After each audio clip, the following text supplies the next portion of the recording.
Hola a todos, el día de hoy yo voy a hablarles sobre el órgano del olfato, específicamente sobre los senos esfenoidales, los vasos y nervios de las cavidades nasales y anatomía funcional de las mismas. A continuación, les daré una pequeña introducción sobre los senos paranasales. Los senos paranasales son excavaciones dentro del cuerpo de los huesos. Estos son los senos frontales, los senos etmoidales, los senos maxilares y los senos esfenoidales, que es de lo que yo voy a hablarles. La función que cumplen estos senos es la de producir moco que se drena en la nariz para mantenerla húmeda y libre de polvo y por lo tanto de microbios. Cuando estos senos se inflaman, se los conoce como sinusitis y esto se debe a una infección bacteriana, a un virus o a una infección por hongos. Bien, ahora sí vamos a hablar sobre los senos esfenoidales. Los senos esfenoidales están excavados en el cuerpo del hueso esfenoides y están separados entre sí por un delgado tabique que se desvía hacia uno u otro lado, como podemos observarlo aquí. Cada seno esfenoidal presenta 6 paredes, una pared anterior, una pared posterior, una pared superior que podemos encontrarla aquí, una pared superior, una pared lateral, una pared inferior y una medial. La pared anterior presenta un segmento nasal en relación anterior con las cavidades nasales y un segmento etmoidal en conexión con los laberintos etmoidales. El segmento medial o nasal presenta el orificio de entrada al seno, que se encuentra más o menos a esta altura. Este orificio es redondeado, es elíptico y va a medir unos 5 milímetros inferior a la lámina cribosa y se abre frente al receso esfenoetmoidal. El segmento etmoidal está en relación también con las celdillas etmoidales. Estas van a sobresalir en la cavidad del seno, mientras que la pared posterior está alejada de la porción basilar del hueso occipital. Bien, la pared superior, como pueden observar aquí, esta se relaciona con la cara superior del hueso esfenoides y con los elementos nerviosos situados superiormente, como lo son el quiasma óptico y en este orificio que se encuentra la hipófisis. La pared lateral, que la podemos observar acá, esta corresponde a la parte más posterior de la pared medial de la órbita y además del canal del seno cavernoso. La pared inferior está en relación con el techo de las cavidades nasales y la faringe, mientras que la pared medial corresponde al tabique y este es delgado y generalmente está desviado hacia un lado. Los senos esfenoidales son de dimensiones muy variables. Estos pueden ser pequeños, medianos y grandes. Cuando el seno es grande, puede emitir prolongaciones hacia el ala menor del hueso esfenoides. A esto se lo conoce como prolongación alar. Hacia la base de la apófisis pterigoides se la conoce como prolongación pterigoidea e incluso a veces hacia la porción basilar del cuerpo occipital, que se lo va a conocer como prolongación occipital. ¿Cuáles son las funciones del seno esfenoidal? Básicamente, las funciones del seno esfenoidal, al igual que el conjunto de los senos paranasales, es la de disminuir el peso relativo del cráneo y especialmente de los huesos de la cara.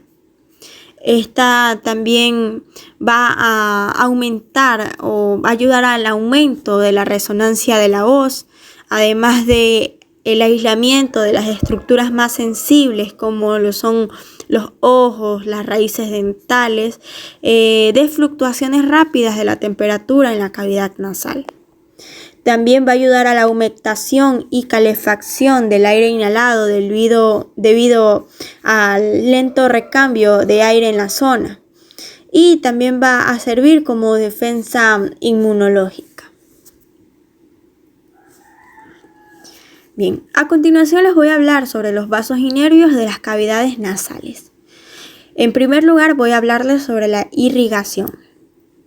Las arterias de las cavidades nasales son las arterias etmoidales, tanto anterior como posterior, la arteria palatina descendente, además de la arteria esfenopalatina y palatina mayor, las cuales son ramas de la arteria maxilar, y la rama lateral nasal de la arteria facial.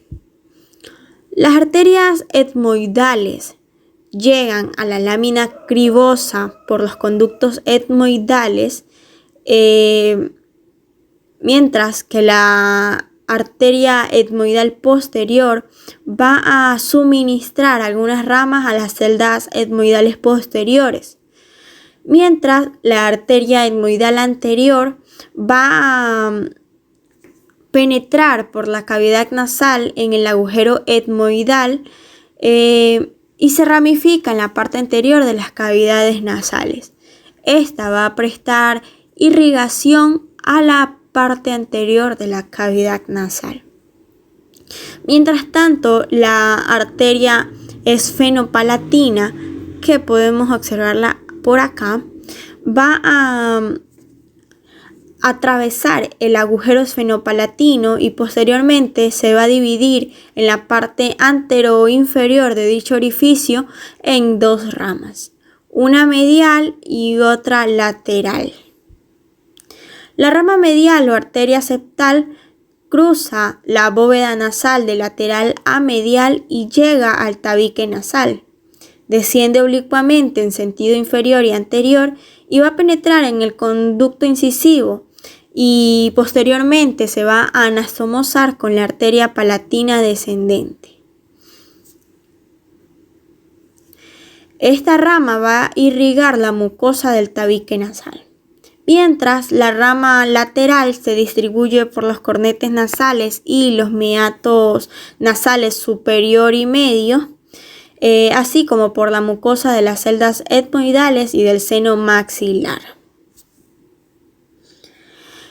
Mientras tanto, la arteria palatina descendente, que rama de la arteria maxilar, desciende por el conducto de palatino mayor a nivel del cornete nasal inferior y va a suministrar una o dos ramas que atraviesan la lámina perpendicular del ramo palatino y se va a distribuir en el cornete nasal y el meato nasal inferior. La arteria palatina mayor también es rama de la arteria maxilar. Va a recorrer el conducto palatino mayor y se va a ramificar en la mucosa de la bóveda de las cavidades nasales y de la faringe.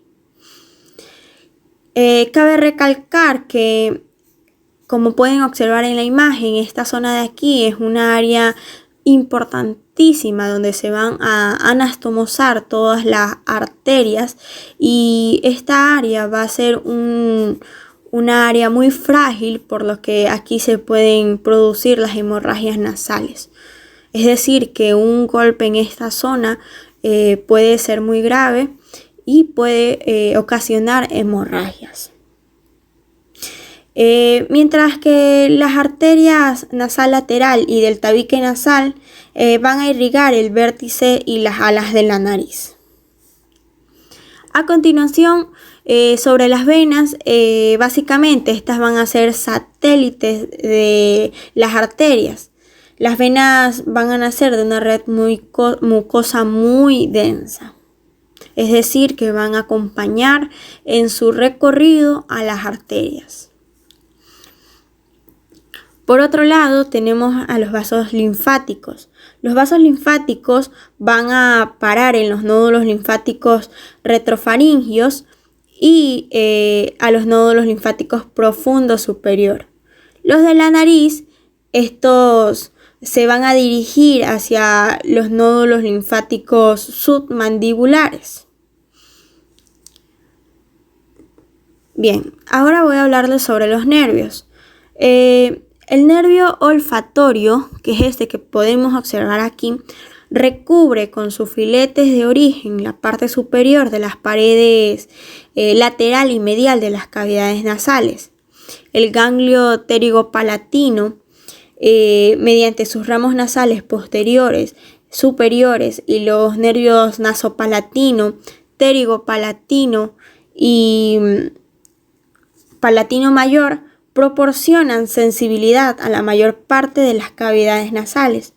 Solo la parte anterior de estas se halla inervado por el nervio etmoidal anterior, como podemos observar en la imagen. Bien, ahora voy a hablar sobre la anatomía funcional de las cavidades nasales. Las cavidades nasales cumplen con dos funciones esenciales. Estas están asociadas y no obstante son diferentes. La primera es llevar el aire de la respiración a la nasofaringe. Y la segunda es de conducir las partículas odoríferas hasta el órgano olfatorio. El aire que penetra por las narinas llega al vestíbulo nasal, que actúa como cavidad común, y allí se divide en dos corrientes, de las cuales las más importantes siguen en dirección a las coanas, el piso inferior o respiratorio, donde están las formaciones conchales. La otra corriente asciende y alcanza el piso superior o el piso olfatorio. Tenemos básicamente dos regiones o dos vías. Una región olfatoria y piso olfatorio de las cavidades nasales y una región respiratoria o piso conchal. En la región olfatoria, la corriente aérea ascendente que se introduce en esta región es conducida hasta el área olfatoria, que es la que observamos aquí. La región olfatoria es un canal estrecho que corresponde a la convexidad del dorso de la nariz. Esta se inicia en el vestíbulo y asciende superiormente al piano de la eminencia nasal, dejando inferiormente al hiato semilunar. La mucosa que lo tapiza es delgada y pobre en glándulas de moco. Por lo tanto, se trata de un conducto relativamente seco y casi liso que no modifica ni fija las partículas odoríferas. Su nervio sensitivo, que no es sensorial, es el nervio etmoidal anterior. Este es un ramo del nervio oftálmico, por lo tanto no va a depender de los centros vegetativos parasimpáticos del resto de las cavidades nasales. La mucosa está irrigada por una rama intracraneal de la arteria oftálmica, la arteria etmoidal anterior, que ha participado superiormente a la lámina cribosa en la vascularización del bulbo olfatorio. Las venas satélites de la arteria etmoidal anterior se dirigen hacia las venas meningias y todo el sistema vascular y sensitivo del canal olfatorio se presenta en estrecha relación con la zona olfatoria del cráneo. Y como ya lo mencioné, tenemos un piso respiratorio o piso conchal. Este es un pasadizo mucho más ancho, como podemos observar aquí. Sin embargo, este va a ser afractuoso debido a los cornetes nasales medio e inferior y a los espacios alargados de los meatos. Inferiormente a la inserción de los cornetes nasales. Recordemos que los senos frontal y maxilar se abren en el meato nasal medio y el conducto nasolagrimal en el meato nasal inferior. Todo el piso aparece irregular, diverticular y humedecido por secreciones. Su superficie es un poco extensa y está tapizada por una mucosa gruesa, rica en glándulas mucosas y en células aliadas, así como en vasos que le dan una coloración un poco rojo vivo que destaca sobre el tono rosado del vestículo y del canal olfatorio. Las venas son especialmente numerosas y se hallan muy anastomosadas. Estas se van a disponer en una pared superficial formada por vasos de pequeño calibre y una red profunda formada por vasos de mayor diámetro. Las arterias son ramas de la arteria esfenopalatina. La arteria esfenopalatina debe considerarse la arteria del piso respiratorio. La disposición helicoidal de sus ramas está relacionada con variaciones en el espesor de la mucosa. Sus ramas mediales se dirigen hacia el tabique nasal, mientras que las ramas laterales irrigan los cornetes nasales y los meatos nasales. La inervación de los vasos y de la mucosa es doble. La inervación sensitiva la proporciona el nervio pterigopalatino, que es un ramo del nervio maxilar, y la vegetativa, el ganglio pterigopalatino y el simpático. Los ramos vegetativos están asociados con los nervios sensitivos. La riqueza de la distribución nerviosa es la causa de las reacciones vasomotoras de la mucosa que tienen lugar como consecuencia de variaciones térmicas e higrométricas del aire que se respira. Eso ha sido todo por hoy. Muchas gracias.